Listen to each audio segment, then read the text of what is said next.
and welcome to the ethics lecture. So prepare to get pissed, because I will.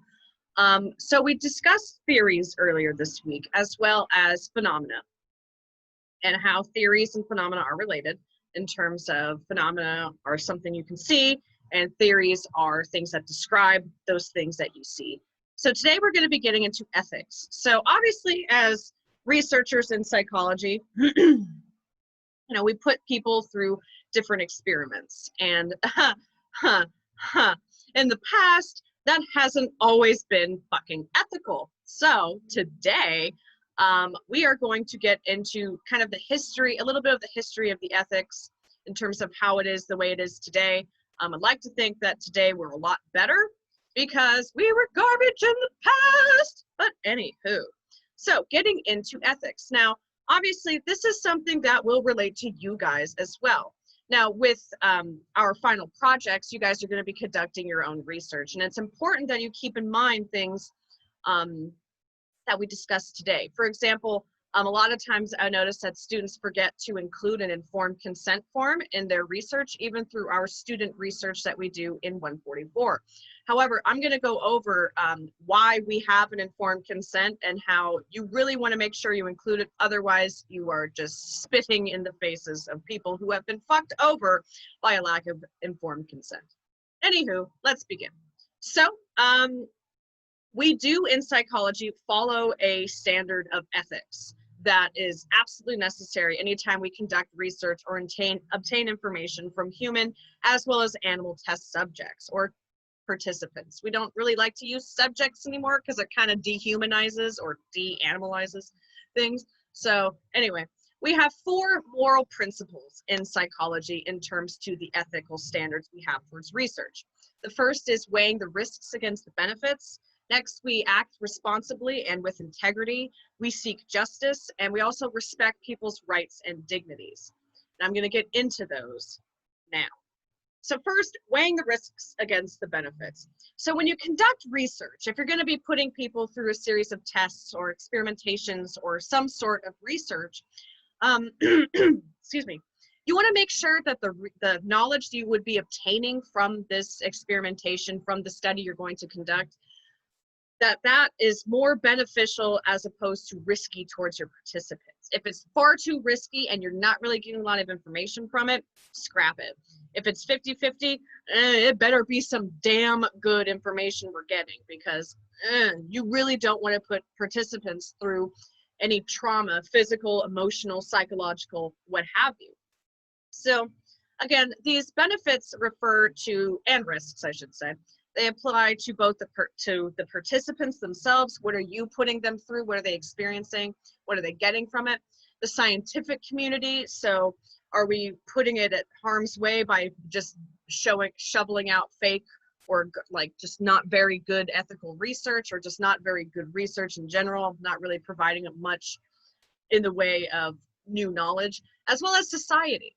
So when we think about risks and benefits, think about, if you remember, how people were tripping about how they thought that vaccines caused autism. Well, that research was poorly constructed. It was not very well thought out, and it was just wrong. But think about how that changed society. Think of the risks that pose society. There are groups of people that will not vaccinate their children. Their children. They would rather have their children die than get autism from it, which it just shows how shitty people can be when they'd rather have a dead child than a child that they might need to just take a little extra care with in terms of having them grow up. But whatever, it's not my responsibility to tell people what to do. But so think about that.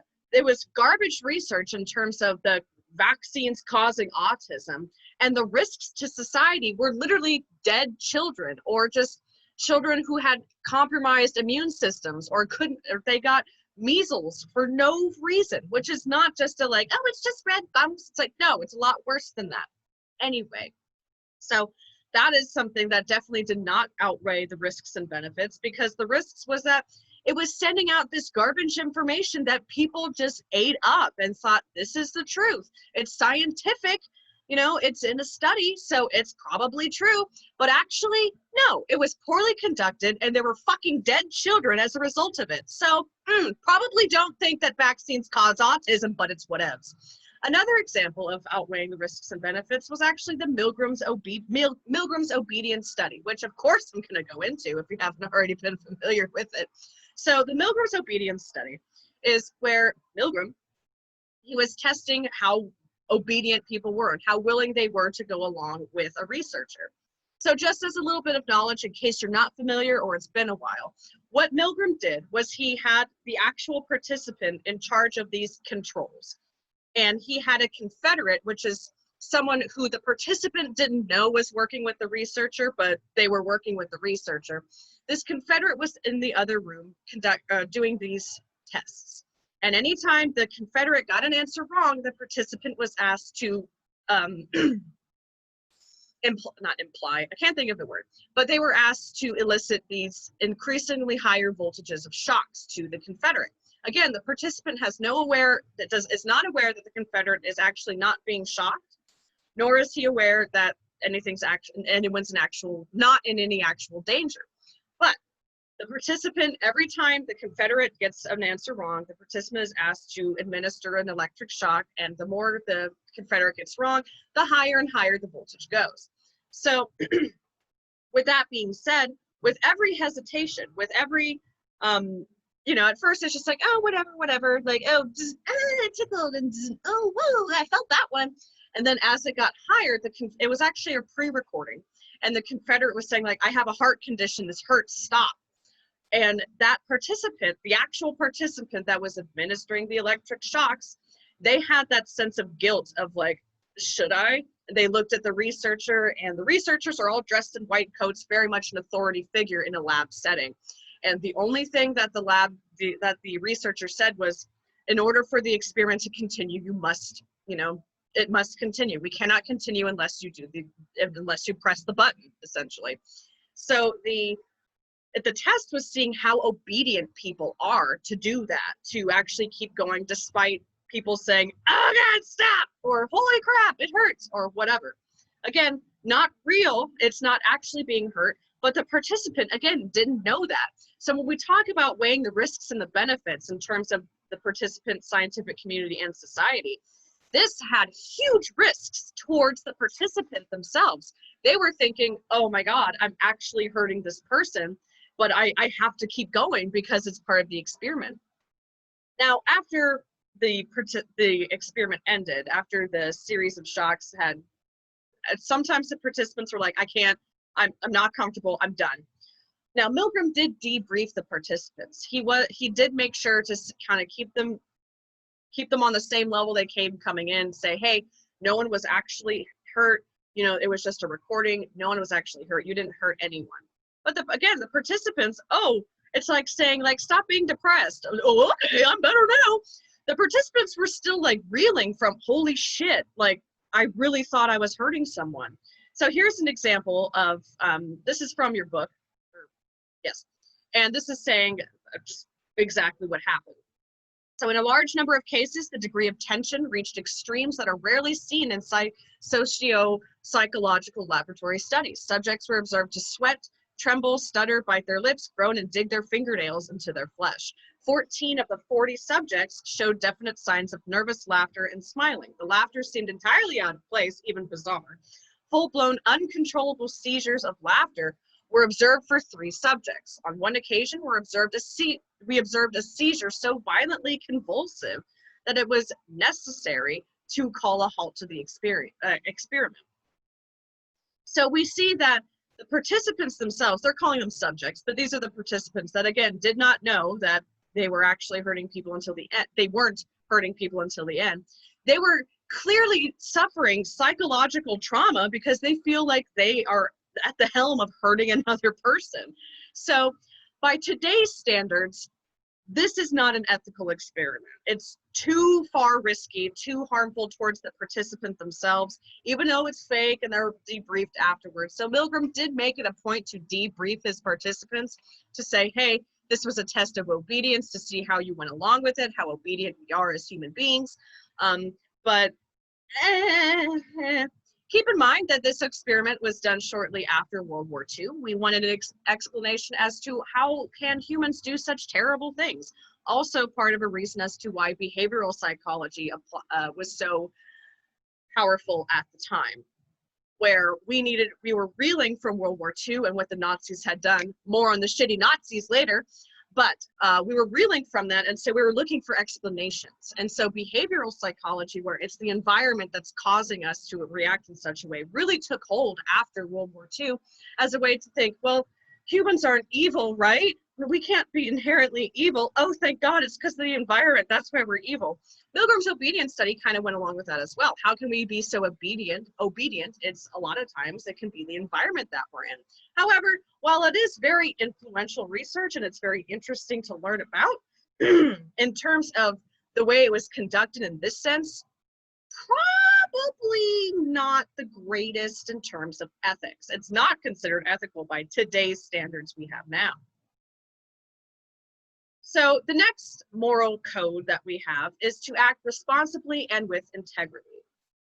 So as researchers, we have to be competent and thorough with our research. We have to meet professional obligations as researchers or doctors or whatever. And we have to be truthful. So with the vaccines, the MMR vaccine causing autism, it was not thorough. And like I mentioned earlier, researchers violated the trust of society. People were thinking, oh, I can't vaccinate my kids, they'll get autism. But that was not accurate, and it's not acting responsibly because they did not thoroughly conduct their research. They pretty much saw what they wanted to see, thought, ooh, this is big news, and ran off with it. But they didn't really thoroughly go through the systematic process of empiricism that we need, that we require in scientific research. So again, other researchers conducted follow-up research on this MMR vaccine causing autism. I've actually recently looked at the CDC website about autism and vaccines causing them, and they have to make it a point. Vaccines do not cause autism. They have to make a gigantic point about it because society has been bamboozled by the scientific community in believing that that's the truth, but it's not. Another classic yet shitty example of how researchers, or in this case doctors, did not act responsibly or with integrity was the Tuskegee syphilis study. I'm going to get into that. So it started in 1932 and it spanned for 40 years. The purpose was to examine untreated cases of syphilis. The participants were 600 poor African American men. They were being treated. They were receiving free health care. They also received free meals at times, but they were being treated and for bad blood. Now, bad blood in the 30s could have meant anything from syphilis to anemia to fatigue. So bad blood wasn't necessarily a life or death thing. It was just, oh, you're treated. But think about it. You're a poor African-American male in the fucking 30s and you're being offered free health care? Shit, yeah. You would take that up, being a poor person in the 30s, but let alone being a poor African-American male in the 30s. Yes, you are going to take advantage of this because, hey, chances are, actually, no chances are, society was treating you like a fucking piece of shit at this point. So yes, you are going to try to receive that health care. Now, one of the many unethical things about this study was that they're being treated for syphilis. They were not told that's why they were being treated. They were just saying, oh, we just want to examine your bad blood. And like I said, that could be a range of different things. Doctors were never specific. They never said you have syphilis. In the 40s, keep in mind, this is a 40-year-long longitudinal study, meaning it's, over the course of time, over 40 years or 10 years, whatever. Longitudinal means it's not one and done. It's over the course of time you're conducting this research. So with this 40-year-long study, you're treated for bad blood, which again, the participants did not know they had syphilis. A majority of them did.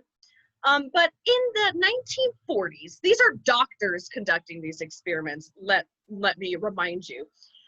In the 40s, penicillin was actually used widely to treat syphilis. The doctors in this study did not offer it to their participants, did not mention that it existed. They never, ever, despite knowing that their patients had syphilis, they did not give them the fucking medication they needed to treat it. They knew, but they didn't give it to them. So again, they said that this would last for 6 months, or they were told they received free healthcare and be treated for 6 months. The study lasted 40 years. That's 40 years they went without knowing, or at least without the doctors that were providing them free healthcare. 40 years they went without being said, hey, you know, you have syphilis and also penicillin is used to treat that. Hey, here's penicillin. We know you have it. Now, how about you treat yourself? You know, well, not treat yourself, but you know, how about we help you with the syphilis that we know that you have and give you this medicine that's been proven to work? But no, they were never told that they had syphilis. All they said, like I said, was they had bad blood. And who cares? You know, whatever.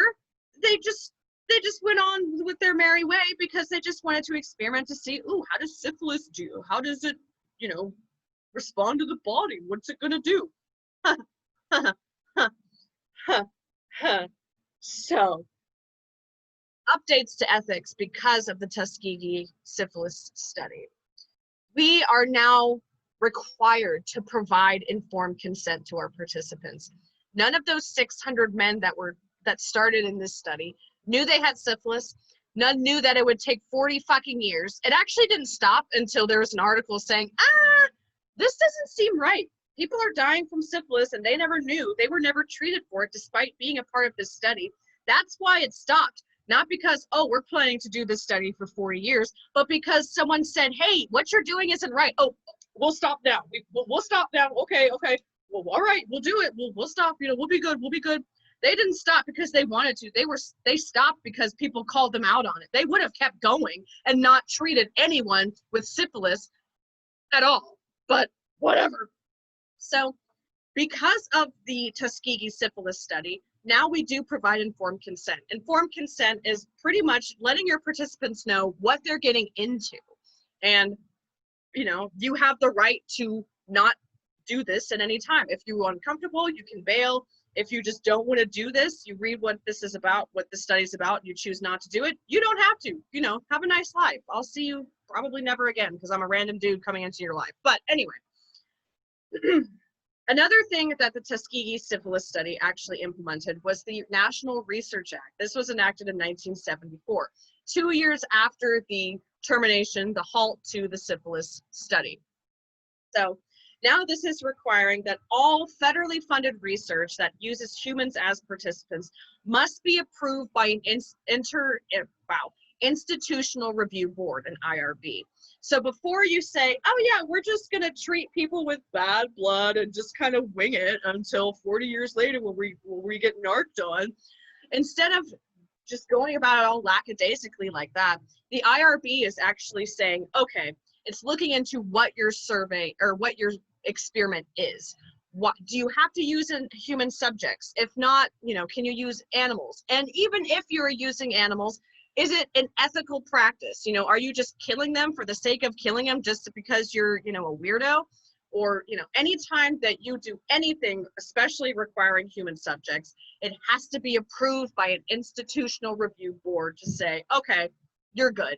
This doesn't seem sketchy. You're not going to withhold penicillin from people who fucking need it for 40 years. You're not doing that. Cool, nifty. Anyway, so the third moral standard that we have in psychology is to seek justice, where all participants must be treated fairly and equally. The risks and benefits, as we stated earlier, once you've weighed them and it seems fine, well, seeking justice is saying that the risks and benefits must be equally distributed among all participants. What this means, in a simple example, is if that you're testing for psychotherapy, or if you're testing a drug for depression that treats depression or anxiety or anything. If you are doing a placebo study, let's say you have participants given a treatment that you're testing to see the effectiveness of this new depression medication that you're doing, or, you know, this new method of psychotherapy that you're doing, and the other group is the control, where they either have no psychotherapy or a placebo pill or something. if it turns out that the pill that you're testing or the psychotherapy that you're testing or what have you, if it turns out to be incredibly effective in treating depression or anxiety or whatever it is that you're looking at, if it turns out to be effective, it's like, hey, this will work. You have to offer it to the control group. Chances are, oh, I want to gather participants because, you know, do you suffer from, you know, do you have depression? Do you have anxiety? Come to our study. You know, this is used to test the effectiveness of medications or psychotherapy. And if they're in the control group where they're not given the effective, or where they're not giving the experimental condition of the psychotherapy or the drug, and it works, they must be offered that to them. That's making sure that all participants are being treated fairly and equally. You call for people with depression or anxiety and you notice that the treatment you have works, you have to give everyone access to that treatment, not just the people in your study that were in that condition, but even after the fact, when you see, oh shit, there is a difference, you have to give it to the control group as well. At a societal level, let's go back to the Tuskegee syphilis study, shall we? Because it's so fucking fun. So first, they were looking at a historically marginalized population, poor African-American men in the 30s. Not to say it's much better now, but we still have, back in that time, it was, well, just poor African-American men in the fucking 30s, in 1930s. Shit, treated like absolute garbage, literally fucking lynched, but you know, whatever. They were given treatment despite the doctors knowing it existed. So you seek treatment or you seek justice in society or in research, and you know that if these men were white, or if they were just, well, let's just stick with white for now. If they were white and their doctors knew that they had syphilis, they'd say, hey, there's this thing called penicillin now. It's used to really treat syphilis. It can help you. Those men in the Tuskegee syphilis study were never given that justice. They were never given that fair treatment, despite having syphilis and the doctors that were treating them knowing about it. That study did not seek justice for any participant in it. And they've made reparations in heavy quotations, but that still does not discredit the ethical blunder is putting it lightly, but the ethical fuck up that the doctors had. Anyway, so respecting people's rights and dignities. You can guess I'm going to talk about that fucking syphilis study again, but respecting people's rights and dignities. People have the right to make their own choices and take action free of coercion. This is where the informed consent form comes in. You are in that informed consent form. You are given all the possible risks and benefits in the study, and you as a participant have the right to say whether or not you want to continue. You're not being coerced. It's not like someone standing over you with a shotgun saying it's up to you. You have the right. You're not being coerced, and you as a human being have the right to make your own choices of, yes, I think I'll go with this, or no, I'm not. But you need to be given the information beforehand of what's to be relatively expected, of the risks and the benefits. The Tuskegee syphilis study did not have an informed consent form. If it did, it would read something like, you will not be informed you have a life-threatening disease and you will not be treated for it. You down to keep going? Tee-hee? No, it didn't. It knew that it was shitty. It knew that it was going to be suspect like that. So they did not include an informed consent form. And as I stated previously, it's because of the syphilis study that we actually do have informed consent in our research. So when you're making your surveys, when you're doing your experiments for this class, make sure you include an informed consent. I realize that the risks are not high for a student-run experiment in this class because we don't really have time for an IRB for formal, you know, for a long-term IRB, it takes weeks to get approved depending on what you're doing. But keep in mind that if you do not include an informed consent, you are literally spitting into the faces, well, not literally, but you are spitting into the faces of the men that were not provided the option to say no to not being treated for their syphilis. We have informed consent for a reason, and it's not to be a pain in the ass. It's because we've been horrible in the past in psychology, and we're righting that ship, or at least goddamn well trying. So we have conflicts of interest. I know it says, we have informed consent where we have to kind of tell you the risks and benefits of a study. We have to kind of let you know of what's going on. Now, there is going to be some ethical issues. There always is when it comes to research. You can't really fully disclose what your research is about at all times, because you kind of know if you know going into it exactly what you're doing, you're going to have that bias. Now, there's a difference between doing this ethically, where, oh, you have syphilis, we won't tell you about it, tee-hee, versus, oh, I'm going to be testing you on word recall, or like, oh, I'm going to have you in a room and I'm going to give you like words to recall. But what I'm actually testing you on is what color shirt I'm wearing. There's a difference between that sort of deception, where it's like, ooh, I asked you to recall words, but really it's, what color tie I'm wearing, versus, oh, you have a life-threatening disease, but I'm not going to tell you about it. Tee-hee. So we do have a conflict of interest, but we do tend to stray on the path of, okay, if we do have deception, we're going to make sure it's deception that will not harm the participants or, again, society or the scientific community as a whole. So it is the researcher's responsibility to handle discrepancies ethically and responsibly. Moral of the story, don't be the Tuskegee doctors ever. Never be that. That should not be who you strive to be.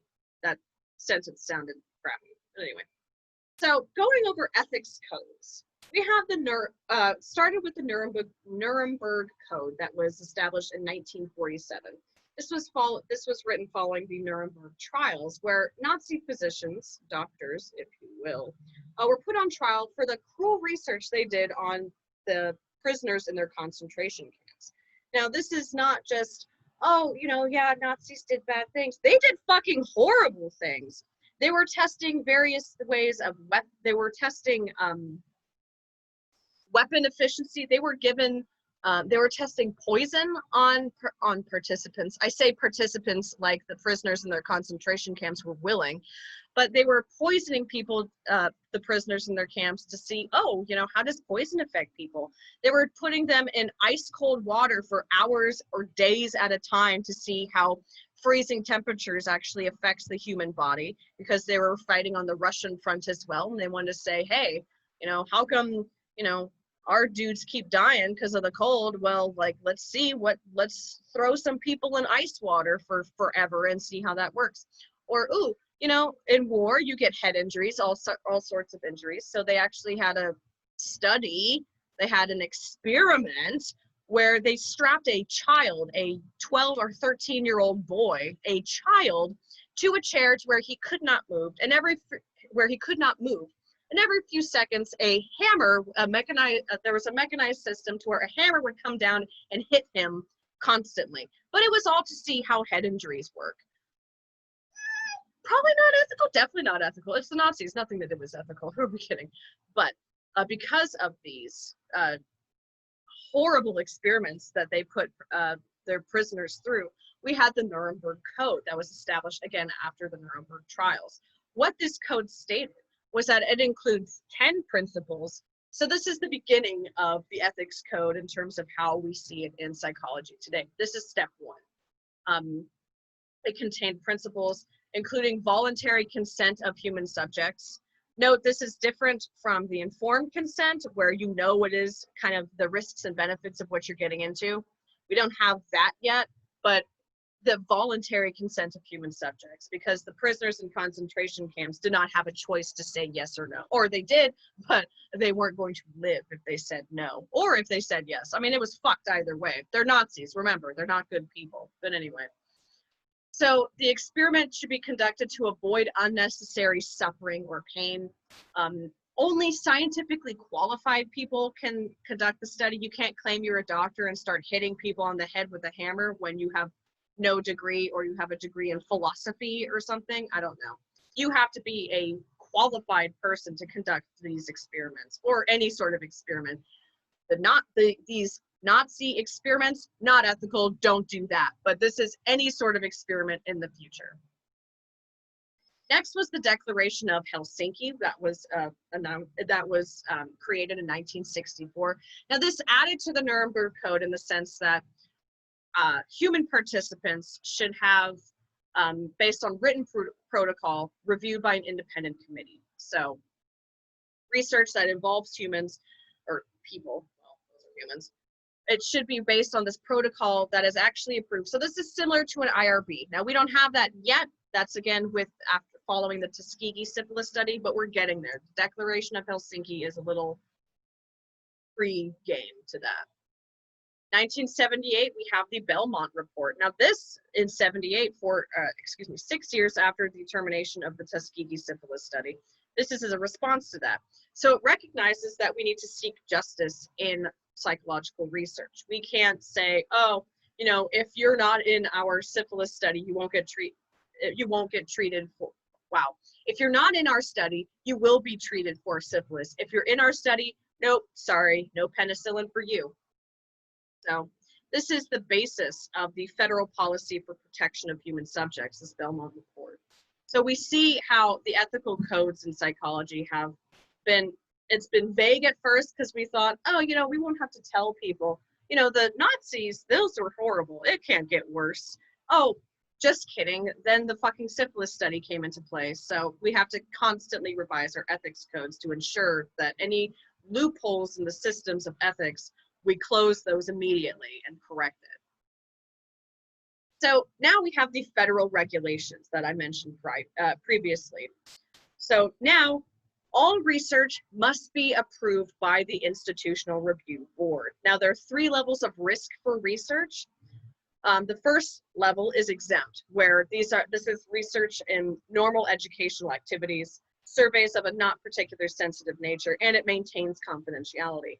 Just so you know, all of your studies are exempt from an IRB.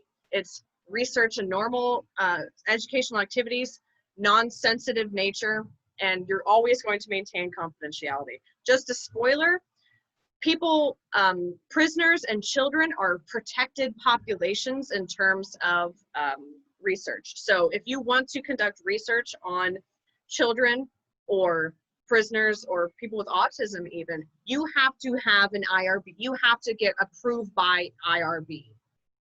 So in this class, we don't do IRB forms because we don't have the time and our research is exempt, but that doesn't mean you can just you can do a study on anything you want. Again, children and prisoners off limits. You need to go through additional assessments before you can actually assess these populations.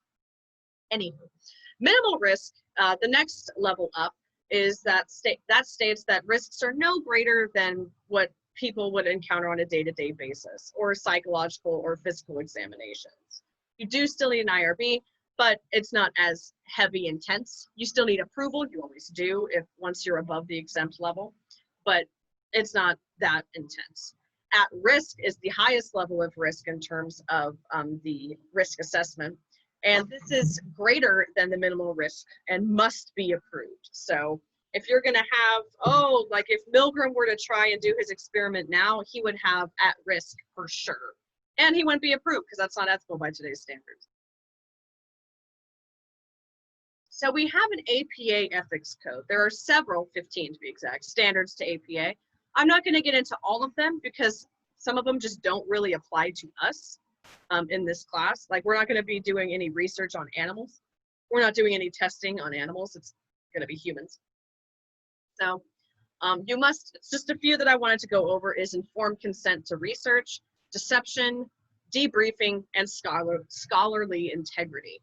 Now first, with informed consent, like I said, you will need this for your projects. Absolutely. Otherwise, you're spitting in the face of people who weren't given this option.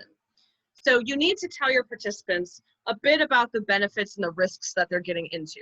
Now you don't have to say, oh, this study I'm going to compare, I'm going to put you in a high, really loud or a really quiet condition, and I'm going to see how that impacts your test scores. You don't have to necessarily lay out exactly what you're doing because that's going to bias the participants. If they know exactly what it is that you're researching before they do it, they're going to be biased and think, oh, this is really loud in here. Oh, I'm in the loud condition. Oh, okay. Well, now that I know that, they probably think I'm going to do worse, so I'm going to try harder. Okay. All right.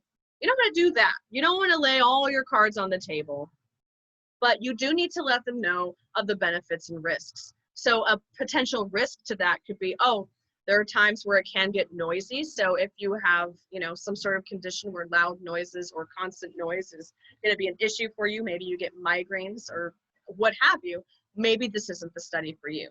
Or, but it's written very not influential. It's not trying to sway you to participate or not. It's just very matter of fact. There will be there's a possibility you'll be exposed to loud noises in this study. That could be a risk. And after reading that as a participant, you have the right to say, oh, you know, they said there was going to be loud noises in this experiment. So I know I'm privy to migraines and that kind of tends to kick them off. So I think I'm going to decline. Anyway, you also need to let them know the details of the procedure. So, oh, this will take approximately 10 minutes to complete. Now for the surveys that you guys are given, you won't have many risks. So it'll be, oh, you know, there are minimal risks involved, but the benefits are that you will help research students in psychology conduct their own research. That is certainly a benefit to your final projects. You are learning how to conduct research, so that's a benefit you can state. Details, again, you will be asked to complete approximately a 10-minute survey or however long. And you have to let participants know they have the right to withdraw or stop participating at any time. They can get halfway through and realize, I'm not really comfortable with this anymore. I don't really want to do these questions. I didn't realize they were going to ask about my personal grooming habits. And maybe someone's like, oh, maybe that's a point of content with them or whatever. It's not up to you to decide why participants stop participating. But if they don't want to do it anymore, they have every right to stop. They do not have to, once they've said yes, they don't have to complete it to its entirety. It must be, this consent form must be signed or agreed to. So since we are going to be conducting our surveys online, because, you know, that's kind of how we have to operate now, you can still have the option to say, oh, do you agree, yes or no? And if the participants say no, take it to the very end of the survey. And your TAs will show you how to do that. But they have to agree to this before they continue or sign it, again, if they're a person. Anywho, so now we're going to go to the APA Ethics Code of Deception. So deception is allowed if the benefits outweigh the risks, if the participants can reasonably be expected not to be harmed, and if the research question that you have cannot be answered without the use of deception. And also, participants are informed of this deception as soon as possible. And that's where debriefing, my next point, is going to come in. So like I said, with deception, you're thinking, well, what's allowed and what's not? With Milgram, the way he deceived his participants was he thought that they were hurting another person. That's bad deception. But with my example earlier, you're being asked to memorize, let's say there's a different study where, oh, look at this list of words and try to remember as many as possible. And then when you're testing them, the participants think they're going to be tested on the words they were asked to memorize, but actually it's, okay, what was the researcher wearing? Or what was on the left wall of the classroom you were sitting in, or something like that. That deception is different. It is not harming the participants. And it's hard to ask the question of, oh, how aware of an environment are you when, you know, if I'm asking you, oh, be aware of your surroundings, it's like, okay, well, now I am aware of it. But how, you know, it's testing how cognitively aware of the environment when you're not paying attention to that environment. That's testing. And if I want to know, oh, if you're not paying attention to the environment, how much do you remember? I can't really, I can't test that if I don't deceive you. Oh, don't, you know, I'm going to be paying attention to the environment. Don't pay attention to it so I can test it. No, I have to deceive you in some sense. That deception is different though. You're not harming participants. And then when I state that you have to let them know of this deception as quickly as possible, after the completion of the study of the experiment, you must inform your researcher or your participants as soon as possible about why you did what you did.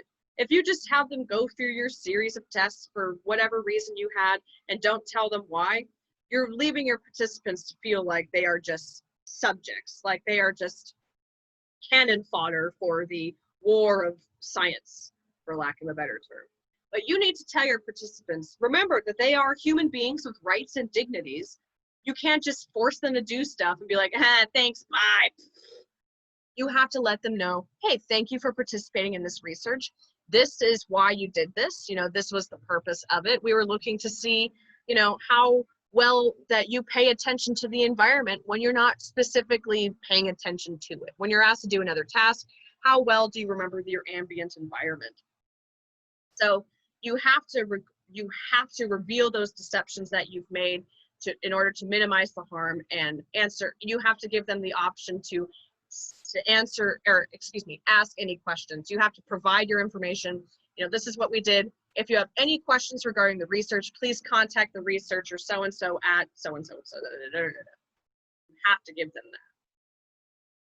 Finally, scholarly integrity. You cannot fabricate data for any reason. You can't have garbage data and just add a few things and add some fake participants in there just to make your hypothesis, you know, proven, although it's hard to say proven with scientific research because it's always going to be proven wrong within a period of time. Science is ever changing, but don't falsify your data. Don't be that person. Don't be an ass. No one, if you don't find statistical significance in your research, it doesn't make you a bad researcher. It doesn't make you stupid. It just means that your hypothesis was not supported. That's literally all it means. But don't start faking data just because you want to feel significant or because you want your data to feel significant, because that is going to be actually an issue. If you were somehow to get published, that fabrication of data could somehow turn into, oh, vaccines cause autism. And we saw how stupid that turned out. Anyway, also another part of scholarly integrity is don't plagiarize. Don't do it. Do not take another researcher's words or work and say it's yours. You wouldn't want that. I wouldn't want that. And it's lying and it's garbage. You are taking the work of other researchers who have poured their blood, sweat, and definitely tears into their work. And for you to just copy it to say that, oh yeah, this is what happened, you have to cite those researchers because, again, they put forth the effort of getting their IRB approved, of formulating their hypothesis, of gathering data, analyzing their data, making their conclusions.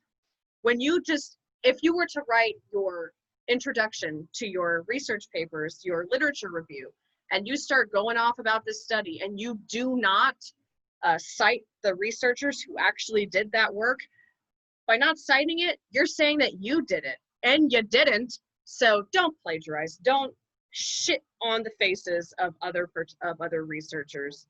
But anyway, so that was Cooper's Anger Hour, ethics. If you have any questions, feel free to contact me during my office hours or email me or message me through Canvas. I'll get back to you.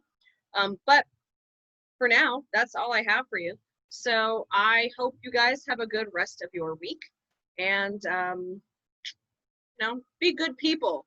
Inform people of their consent. Like and subscribe. And don't be that, actually, don't like and subscribe yet. Final thought, don't ever be the Tuskegee doctors. That's my final thought of the day. Okay, and on that note, like and subscribe.